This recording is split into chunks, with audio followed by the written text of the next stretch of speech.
नमस्कार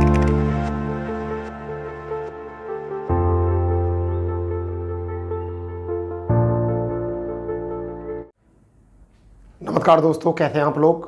उम्मीद करता हूं आप लोग बहुत अच्छे होंगे और आपकी तैयारी बहुत अच्छे तरीके से चल रही होगी। दोस्तों, आज हम संविधान की एक ऐसी क्लास आपके सामने लेकर आए हैं जो आपके लिए बहुत ही इंपॉर्टेंट हो सकती है। दोस्तों, सेशन हमारा लगातार चल रहा है, हम क्लासें डेली अपलोड कर रहे हैं और हमारी भारतीय संविधान में 27 क्लासें हो चुकी हैं और आज हमारी 28वीं क्लास आपके सामने है। और हम आज एक ऐसे मुद्दे पर बात करेंगे कि जिसमें बहुत सारा डाउट जो है बच्चों का क्रिएट होता है, और वो क्या है आपको समझ लीजिए क्या है। मुख्यमंत्री और मंत्रिपरिषद आज ये टॉपिक है। आज हम इसके अंदर पढ़ने वाले हैं क्या, हम पढ़ने वाले हैं, देखिए पहले मुख्यमंत्री के बारे में पढ़ेंगे। मुख्यमंत्री, ठीक है, मुख्यमंत्री के बारे में पढ़ेंगे, मुख्यमंत्री की शर्तें, मुख्यमंत्री की नियुक्ति, मुख्यमंत्री के काम क्या होते हैं ये पढ़ेंगे। फिर मुख्यमंत्री के साथ साथ हम ये पढ़ेंगे मंत्रिपरिषद।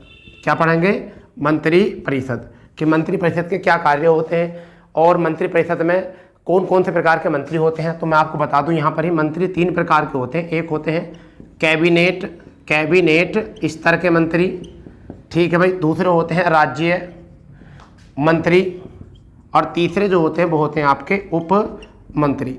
हम इन तीनों प्रकार के मंत्रियों के कैबिनेट स्तर के मंत्री, राज्य स्तर के मंत्री और उप मंत्रियों के कार्यकाल बताएंगे, इनका कार्य बताएंगे, इनकी नियुक्ति कौन करता है, इनका क्या कार्य होता है, प्रमुख कार्य क्या होता है, किस लिए ये बने हैं, सब पर हम बात करने वाले हैं। फिर इसके साथ साथ हम बताएंगे कि मंत्रिमंडल क्या होता है, ठीक है, मंत्रिमंडल क्या होता है, हम इसके बारे में भी बात आपको करेंगे क्या होता है मंत्रिमंडल। अब मंत्रिमंडल के बाद में हम एक टॉपिक और पढ़ेंगे जिसका नाम है महाअधिवक्ता। क्या पढ़ेंगे? महाअधिवक्ता क्या होता है, राज्य में महाअधिवक्ता की क्या भूमिका होती है, ठीक है, राज्य में क्यों महाअधिवक्ता को विधि अधिकारी कहा जाता है, ठीक है, मुख्यमंत्री के पास क्या क्या पावर होती हैं, क्यों मुख्यमंत्री को वास्तविक शासक कहा जाता है, राज्यपाल को क्यों नाम मात्र का शासक कहा जाता है, क्यों सरकार का अध्यक्ष जो होता है वह सीएम होता है, सारी बात आज हम क्लियर करने वाले हैं।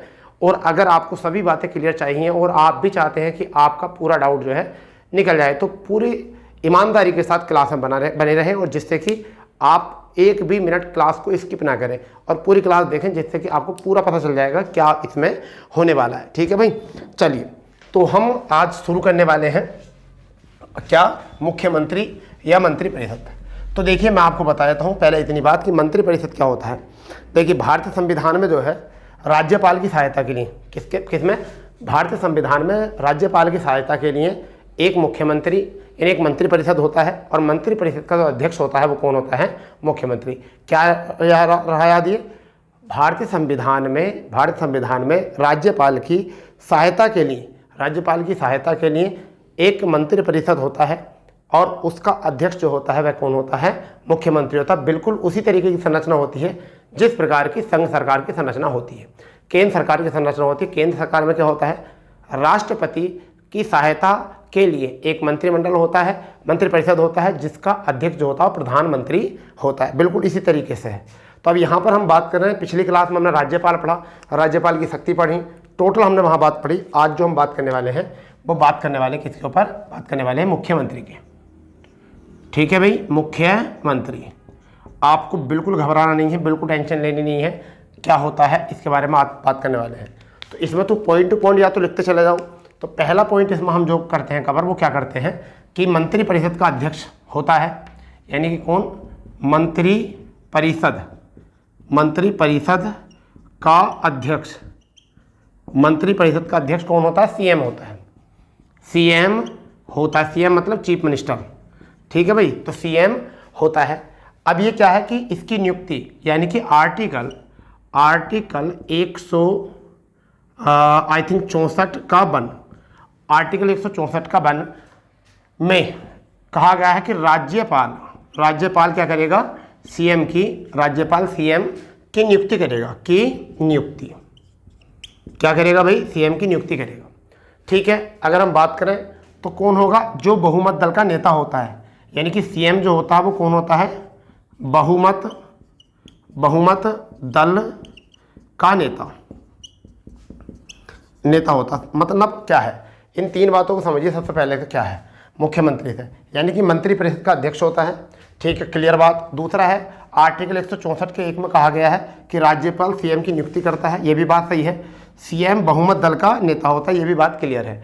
यानी कि मतलब जब चुनाव में हम चुनाव के लिए बहुत सारी पार्टी जैसे भाजपा, सपा, ठीक है, आम आदमी पार्टी, बसपा, ये सभी लोग जब अपने अपने उम्मीदवार उतारेंगे तो हमारे यहाँ पर उत्तर प्रदेश से समझ लेते हैं, ठीक है। उत्तर प्रदेश में सबसे ज़्यादा विधानसभा सीटें हैं और विधानसभा सीटों की संख्या 403 है, ठीक है। अब 403 में से जिसकी भी सीटें सबसे ज़्यादा आएंगी, यानी कि लगभग बहुमत जो का जिसका बहुमत बन जाएगा, उसी बहुमत दल का नेता जो है वह क्या कहलाएगा, वही बनेगा आगे मुख्यमंत्री, ठीक है। और यदि किसी भी बहुमत दल का अगर कोई भी पार्टी बहुमत हासिल नहीं करती है और गठबंधन के आधार पर सरकार बनती है, तो वह गठबंधन डिसाइड करेगा किसको मुख्यमंत्री बनाना है। फिर भी अगर बाद में अगर कोई भी सरकार बहुमत हासिल नहीं करती, कोई भी पार्टी बहुमत हासिल नहीं करती है, तब राज्यपाल के पास भी एक विवेक अधिकार शक्ति होती है, जो उस विवेक अधिकार का प्रयोग करके मुख्यमंत्री की नियुक्ति कर सकता है। ये भी बात आपको थोड़ी सी याद रखनी है। तो क्या करना है, मुख्यमंत्री का भी परिचय की बात करिए। मुख्यमंत्री मंत्रिपरिषद का क्या होता है, अध्यक्ष होता है, ठीक है। दूसरी बात यह कि यह आर्टिकल 164 में इसकी नियुक्ति कौन करता है, राज्यपाल करता है, ठीक है। और सीएम जो होता है बहुमत दल का नेता भी होता है। क्लियर, इतनी बातें यहाँ से आपको आगे होगी समझ में मुख्यमंत्री से, ठीक है। अगर हम यहाँ पे बात करते हैं योग्यता की, अगर हम यहाँ पे बात कर लेते हैं बेटा, योग्यता की बात करते हैं, यहाँ पे क्या करते हैं, योग्यता। तो देखिए योग्यता में आपको समझना होगा, बहुत इंपॉर्टेंट बात क्या है।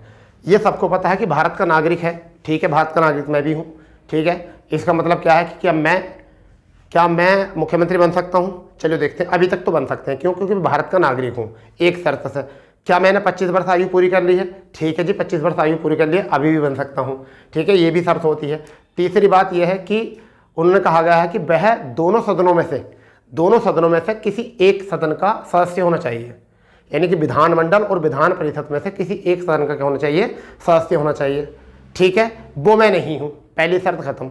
मगर आगे फिर एक प्रोटोकॉल है, यदि कोई भी व्यक्ति अगर विधानसभा और विधान परिषद में किसी एक का भी सदस्य नहीं है, तब भी 6 माह के लिए किसी भी व्यक्ति को मुख्यमंत्री बनाया जा सकता है, यदि वह उन 6 महीने में अगर किसी भी विधानमंडल के किसी भी सदन का अगर सदस्य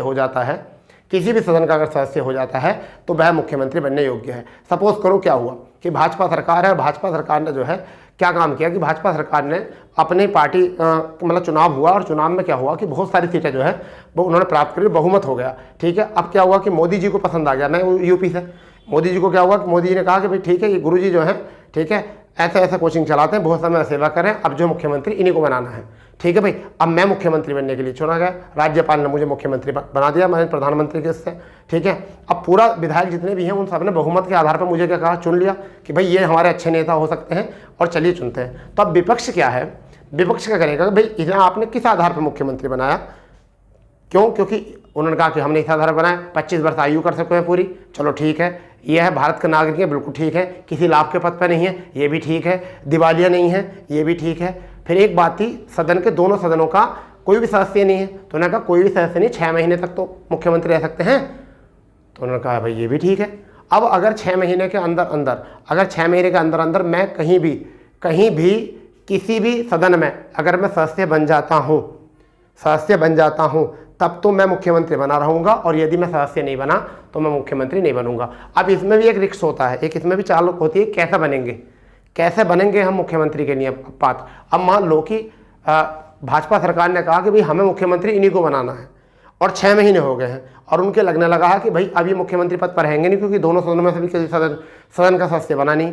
तो राज्यपाल के पास एक शक्ति होती है कि वह 1/6 सदस्य जो है अपने आप मनोनीत कर सकता है, किसमें, विधान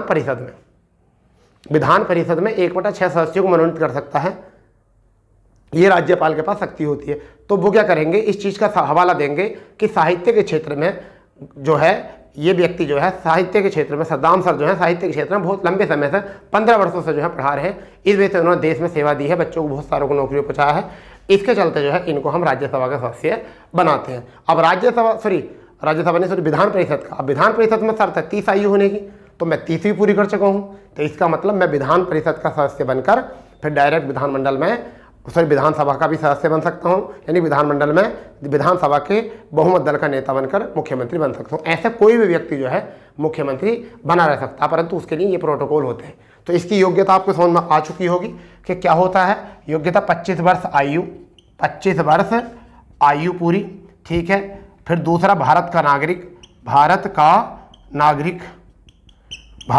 नागरिक। तीसरी बात लाभ का पद न हो, लाभ का पद न हो, ये बात ठीक है भाई, लाभ का पद न हो। क्लियर? बताओ कोई दिक्कत यहाँ तक नहीं है ना? तो लाभ का पद ना हो। फिर दूसरी बात क्या है कि सदन के यानी कि विधानमंडल के यानी कि दोनों सदनों में से किसी भी सदन का सदस्य हो, ठीक है। नहीं भी है तो 6 माह के लिए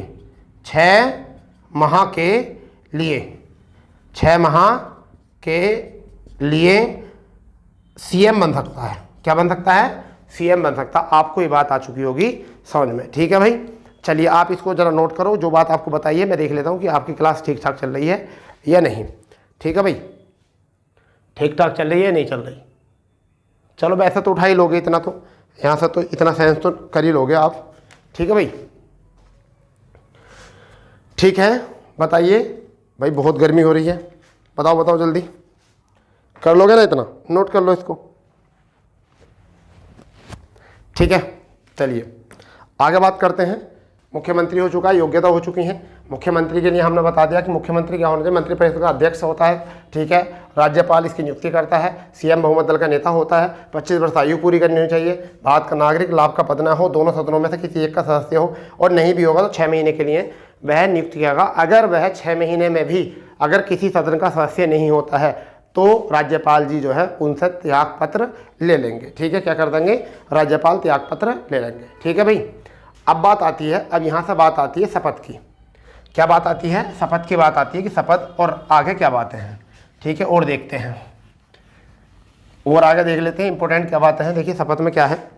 शपथ में अगर हम बात करें तो देखिए शपथ, मुख्यमंत्री को जो शपथ दिलाता है वो कौन दिलाता है? वो दिलवाता है गोपनीयता की शपथ, यानी कि संवैधानिक गोपनीयता शपथ, संविधान के गोपनीयता की शपथ कौन दिलाता है? राज्यपाल दिलाता है। ये बात आपको याद रखनी है। कौन दिलाता भैया? राज्यपाल दिलाता है, ठीक है। कार्यकाल निश्चित नहीं होता, कार्यकाल निश्चित नहीं होता, ठीक है, नहीं होता, ठीक है। फिर भी कितना? 5 वर्ष, एक मिनट सॉरी यार, 5 वर्ष जो है, सॉरी 5 वर्ष किसका? विधानसभा का, विधानसभा के विश्वास पात्र बने रहता है, ठीक है। जबकि अविश्वास होने पर क्या है? राज्यपाल अविश्वास होने पर क्या कर सकता है? बर्खास्त कर सकता है, कभी भी क्या कर सकता है? बर्खास्त कर सकता है, ठीक है भाई। तो देखिए मुख्यमंत्री में एक और बात निकल कर आपके सामने, शपथ कौन दिलाता? मुख्यमंत्री। क्वेश्चन आ जाते हैं कई बार, तो शपथ कौन? संविधान की गोपनीयता शपथ जो दिलाता, कौन दिलाता? राज्यपाल दिलाता है भाई, ठीक है। कार्यकाल जो होता है वो निश्चित नहीं होता। क्या नहीं होता? कार्यकाल निश्चित कार्यकाल नहीं होता है, परंतु 5 वर्ष विधानसभा के विश्वास पात्र तक, जब तक विधानसभा का विश्वास बना रहेगा, जब तक वह पद पर सीएम बनकर रहेगा, राज्यपाल अविश्वास पारित होने पर क्या कर देगा? उसे बर्खास्त कर सकता है, ठीक है भाई। मतलब ये है कि अगर संविधान को सही तरीके से नहीं चला रहे और सभी जितने विधायक हैं और उनकी नज़रों में लगता है कि भाई ये हमारे मुख्यमंत्री ठीक तरीके से काम नहीं कर रहे हैं, तो वह अविश्वास पारित करके जो है उनको बर्खास्त करवा सकते हैं, ठीक है। ये भी एक काम होता है, ठीक है, बिल्कुल सरल भाषा में, बिना टेक्निकल लैंग्वेज का प्रयोग करें, बिल्कुल देसी भाषा में आपको समझाने की कोशिश कर रहा हूँ। ठीक है, टेक्निकल लैंग्वेज अगर आपको करनी है तो आप कहीं से भी जाकर जो है किताब में पढ़ सकते हो। ठीक है भाई, चलिए क्लियर। इसके आगे अगर देखते हैं मुख्यमंत्री जी की बात, तो शक्ति की बात करते हैं क्या है। तो मुख्यमंत्री जी की शक्ति की अगर हम बात करें, मुख्यमंत्री जी की शक्ति, तो क्या कर सकते हैं, ये राज्य सरकार का वास्तविक शासक। क्या होती है शक्ति, राज्य सरकार का वास्तविक शासक। ठीक है जी, वास्तविक शासक यही होते हैं।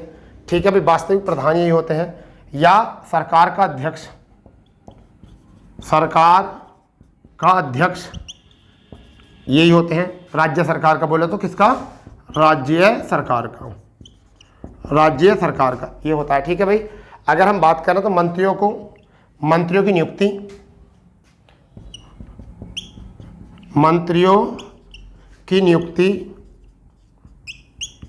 ठीक है, या मंत्रियों की नियुक्ति की जगह चयन लिख सकते हैं। नियुक्ति तो राज्यपाल ही करते हैं, तो चयन, मंत्रियों का चयन, ये अच्छा रहेगा। मंत्रियों का चयन व विभागों का आवंटन, विभागों का आवंटन इन्हीं के द्वारा होता है। विभागों का आवंटन ये होता है। ठीक है भाई, अगर हम बात करें तो विधानसभा का नेता भी होता है। क्या होता है, विधानसभा का नेता भी होता है, नेता होता है। विधानसभा क्या होता है, नेता होता है। ठीक है भाई, आ रही बात समझ में। राज्य के अंदर व बाहर का अध्यक्ष होता है, अध्यक्ष होता है। अंदर व बाहर के मामलों का क्या होता है, अध्यक्ष होता है। ठीक है, आ रही बात समझ में। अब बात आती है कि ये क्या काम कर सकते हैं, ये सीएम मंत्रियों से त्यागपत्र मांग सकता है। क्या, सीएम जो है मंत्रियों से, किसी भी मंत्री से त्याग पत्र मांग सकता है।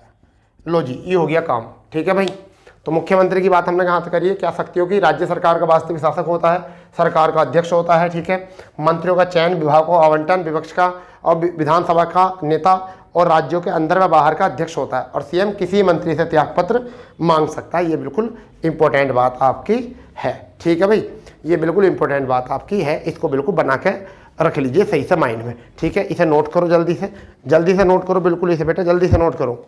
ठीक है, ऐसा ना हो फिर बाद में कभी आप घबराओ, बिल्कुल भी घबराने की कोई ज़रूरत नहीं है। एक एक बात आपको बिल्कुल क्लियर करके बताएंगे। ठीक है, एक एक बात क्लियर करके बताएंगे, चाहे हम पसीने में पूरी तरीके से नहा जाएं यहाँ पर। ठीक है, कोई बात नहीं है। चलिए, हो गया इतना क्लियर भाई। चलो अब बात करते हैं, इसके बाद में इतनी तो होगी, मंत्री की बात, शपथ हो गई, शक्ति हो गई। ठीक है, योग्यता हो चुकी है। ठीक है, अब बात करते हैं मंत्रिपरिषद की। क्या बात करते हैं यहाँ पर, मंत्रिपरिषद की बात करते हैं, और बड़े शॉर्ट में समझेंगे मंत्रिपरिषद को। ठीक है, बहुत शॉर्ट में मंत्रिपरिषद को। मंत्रिपरिषद ये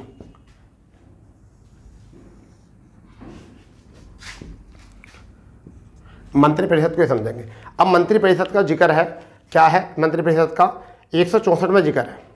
ठीक है, किसमें जिक्र है, आर्टिकल 164 में, आर्टिकल 164 में जिक्र है मंत्रिपरिषद का। अब कितने स्तर के मंत्री होते हैं मंत्रिपरिषद में, तो आपका एक तो होता है कैबिनेट स्तर के, कैबिनेट स्तर। ठीक है, दूसरे जो होते हैं वो आपके होते हैं राज्य स्तर। दूसरे कौन से होते हैं, राज्य स्तर के। ठीक है भाई, तीसरे जो होते हैं वो कौन से होते हैं, उपमंत्री। ये 3 प्रकार के जो हैं यहाँ पर मंत्री होते हैं। 3 प्रकार के मंत्री जो है होते हैं। ठीक है, इतनी बात आपको माइंड में रख लेनी है। ठीक है, चलिए अब पहले हम बात करते हैं कि क्या, पहले इसको समझ लेते हैं, एक या एक से अधिक, इसकी बात कर लेते हैं। क्या होते हैं, एक या एक से अधिक, एक या एक से अधिक विभागों के अध्यक्ष होते हैं। क्या होते हैं? एक या एक से अधिक विभाग के अध्यक्ष होते हैं। बैठकें प्राय होती हैं, बैठक प्राय होती हैं, ठीक है। नियम व कानून बनाने में सहायक होते हैं, ठीक है भाई। कानून में नियम बनाने में क्या होते हैं? सहायक होते हैं और महत्वपूर्ण होते हैं, सबसे महत्वपूर्ण होते हैं। ये सबसे महत्वपूर्ण होते हैं भैया ये, ठीक है। आगे बात करते हैं, जरा इसको देख लो, गर्मी तो हो ही रही है भाई, ठीक है। क्या होते हैं भैया? देख लीजिए ज़रा, क्या होते हैं? एक या एक से अधिक विभाग के क्या होते हैं? अध्यक्ष होते हैं, ठीक है। दूसरी बात अगर हम यहाँ से करें तो क्या करते हैं? बैठ के प्राय होती रहती हैं, नियम व कानून बनाने का काम करते हैं और सबसे महत्वपूर्ण यही होते हैं। फिर अगर बात करें तो ये 2 प्रकार के होते हैं। कितने प्रकार के होते हैं? ये 2 प्रकार के होते हैं। पहले जो होते हैं वो क्या होते हैं? जिन्हें स्वतंत्र मंत्रालय मिलता है, यानी कि क्या? राज्य स्तर के जो होते हैं, एक तो वो होते हैं स्वतंत्र मंत्रालय मिलता है और दूसरे वह जो कैबिनेट के अधीन रहते हैं, जो क्या होते हैं? कैबिनेट मंत्रियों के अधीन रहते हैं, ठीक है भाई। जो कैबिनेट मंत्रियों के अधीन रहते हैं, ये भी आपको थोड़ा सा याद रखना, ठीक है भाई। आर्य बात समझ में? ये ठीक है। तो ये 2 प्रकार के होते हैं, क्लियर। अगर हम तीसरे प्रकार की बात करें तो तीसरे प्रकार के क्या होते हैं? ये या तो कैबिनेट या राज्य मंत्री के अधीन कार्य करते हैं। फिर नेक्स्ट में एक और बात है इनका प्रमुख कार्य क्या होता है? प्रमुख कार्य क्या होता है? इनका प्रमुख कार्य होता है कैबिनेट व राज्य स्तर के मंत्रियों की सहायता करना, ये काम होता है, ठीक है भाई। ये काम इनका होता है, एक बार समझ लेंगे इसको आराम से, ठीक है भाई। एक बार जरा थोड़ा समझ लो इसको, क्या है ये? देखिए क्या है, कैबिनेट स्तर के मंत्री जो होते हैं वो क्या होते हैं? एक या एक से अधिक विभाग के अध्यक्ष होते हैं। बैठक प्राय होती है, नियम व कानून बनाने का काम करते हैं और इनकी सहायता करते हैं कानून बनाने में, सबसे महत्वपूर्ण ही होते हैं। राज्य स्तर के मंत्री 2 होते हैं, या तो इनका स्वतंत्र मंत्रालय होता है, कैबिनेट मंत्री के अधीन काम करते हैं, ठीक है। उप मंत्री जो होते हैं या तो कैबिनेट मंत्री या फिर राज्य मंत्री के अधीन कार्य करेंगे। इनका प्रमुख कार्य होता है कैबिनेट व राज्य स्तर के मंत्रियों की सहायता करना, ठीक है भाई। अब यहाँ पर आपको इतनी बात तो नोट कर लेनी है, ठीक है भाई। इतनी बात नोट कर लेनी है बहुत आराम से। फिर मैं आपको एक नोट पॉइंट करके लिखाने वाला हूँ, बहुत इंपॉर्टेंट। यहाँ पर क्या था कि 91वां संशोधन, 91वां संविधान संशोधन जो हुआ था 2003 में हुआ था। कब हुआ था? 2003 में। यहाँ पर क्या कहा गया था कि सीएम सहित कुल विधानसभा का ठीक है 15% से अधिक मंत्री नहीं होंगे, ठीक है भाई। तो कौन सा संशोधन बोला गया था? ये 91वां संविधान संशोधन बोला गया था 2003 में कि सीएम सहित जो होंगे वो क्या होंगे? विधानसभा के कुल विधानसभा क्या होंगे? विधानसभा सीटों का कुल 15% से अधिक मंत्री नहीं होंगे, ये कहा गया था, ठीक है भाई। और देखो एक और बात मैं आपको बता दूं, यहाँ पर जो बड़े राज्य हैं, यानी कि जो 12 छोटे राज्य, सॉरी ये तो बड़े राज्यों की बात है, छोटे राज्यों में 12 से कम नहीं होने चाहिए और यूटी में 7 से कम नहीं होने चाहिए, मुख्यमंत्री सहित। यानी कि 12 में कितने मंत्री होने चाहिए? यानी छोटे राज्य इतने होते हैं जिनमें ये नियम नहीं लग रहा हो, जिनमें 15% का नियम नहीं लग रहा हो, तो उनमें कितने मंत्री होने चाहिए? 12, ठीक है। और यूटी में कितने होने चाहिए? 7। तो 7 से कम नहीं होने चाहिए यूटी में। और जो हमारे छोटे राज्य हैं, जो हमारे राज्य हैं, राज्य पूरे कंप्लीट पूर्ण राज्य, उनमें क्या है कि अगर छोटे राज्य हैं तो उनमें क्या होगा कि जैसा मान के चलिए कि आपका हिमाचल प्रदेश में, गुजरात में मान लो, तो गुजरात में तो 182 है सीटें, ठीक है, कितनी है 182। अगर मैं 182 और 15 का अगर रेशियो निकालूं तो 15 दूनी 30, 15 दूनी 30, यानी कि 30 इससे तो हो जाएंगे। अगर किसी में 60 सीटें हैं, किसी में 60 सीटें हैं विधानसभा की, 60 में अगर मैं 15% लगाऊँ तो 15 छक्का 90, 9 मंत्री हो रहे हैं।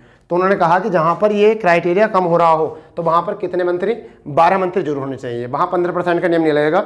और यही बात कही गई यूटी में, यूटी में 7 ही मंत्री होंगे, इससे कम नहीं होंगे। और ये सब क्या है, मुख्यमंत्री सहित, ठीक है। अब देखो यूटी में दिल्ली में मुख्यमंत्री होता है, पांडुचेरी में मुख्यमंत्री होता है, तो यहाँ पर कैबिनेट भी होता है, विधानमंडल भी होता है, ठीक है। इस वजह से यहाँ पर लागू हुआ, कहाँ पर, एक तो आपका पांडुचेरी, एक कहाँ पर होगा पांडुचेरी और एक दिल्ली और एक पांडुचेरी, इन दोनों में लागू होगा, दिल्ली और पांडुचेरी में। तो शायद आपको ये बात आ गई होगी समझ में अच्छे तरीके से, ठीक है भाई।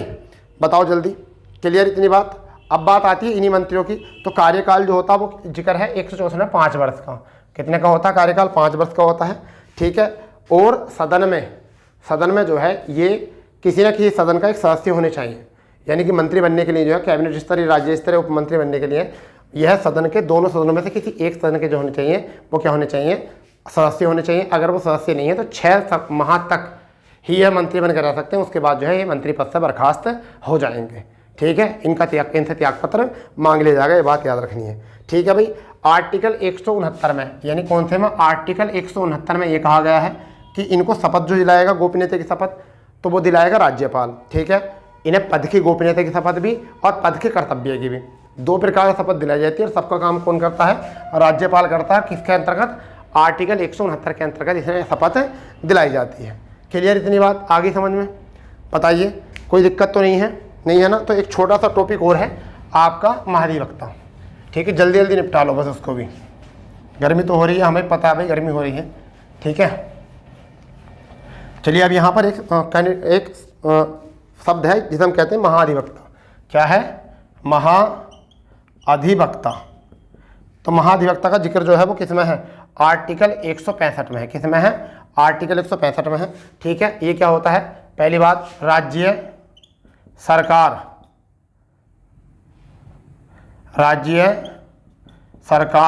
का सर्वोच्च विधि अधिकारी होता है। क्या होता है, विधि अधिकारी, सर्वोच्च विधि अधिकारी होता है, ठीक है। और प्रत्येक हाई कोर्ट में ये सरकारी पक्ष रखता है, सरकारी पक्ष रखता है, ये भी याद रखना है, ठीक है। इनके कर्तव्यों का विवरण जो है वो किसमें है, आर्टिकल 177, आर्टिकल 177 में इसके जो है कर्तव्य दे रखे हैं, ठीक है भाई। ये भी थोड़ा सा याद रखना है, क्लियर इतनी बात। राज्यपाल के प्रसाद पर्यंत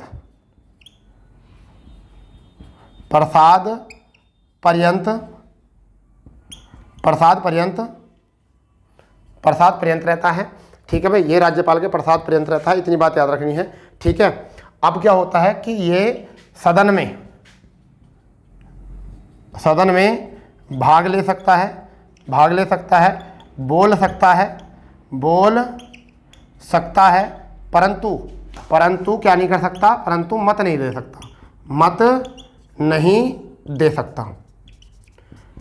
सकता, ये बात याद रखनी है, ठीक है। इसे राज्य का सरकारी वकील कहते हैं, राज्य सरकार का सरकारी वकील कह सकते हैं हम इसको। तो ये बात जो होगी हमारी यहाँ से हो गई है, इतनी बात जो है महाधिवक्ता से भी याद रख लेंगे, ठीक है भाई। तो महाधिवक्ता में आर्टिकल 165 में जिक्र है, कर्तव्य का 67 में है, राज्य सरकार का सर्वोच्च विधि अधिकारी होता है, ये महान्यायवादी के अकॉर्डिंग काम करता है। जैसे केंद्र सरकार में महान्यायवादी होता है, ऐसे हमारे यहाँ पर क्या होता है, महाधिवक्ता होता है, ठीक है। राज्य सरकार का विधि अधिकारी होता है सर्वोच्च, अपना सरकारी पक्ष जो रखता है वह हाई कोर्ट में किसी में रख सकता है, राज्यपाल के प्रसाद पर्यंत होता है, सदन में भाग ले सकता है, बोल सकता है, परंतु उसमें मत नहीं दे सकता। ये वाली बात बहुत इंपॉर्टेंट है, ठीक है भाई दोस्तों। तो आज की क्लास जो है केवल यहाँ पे समाप्त करते हैं। अब जो क्लास होगी वो हमारा होगा विधानमंडल, जिसमें हम क्या पढ़ेंगे, विधानसभा और विधान परिषद पढ़ेंगे, ठीक है। उन्हीं के बारे में बात करेंगे अगली क्लास में। तो मिलते हैं नई क्लास के साथ। जय हिंद, जय भारत, वंदे मातरम।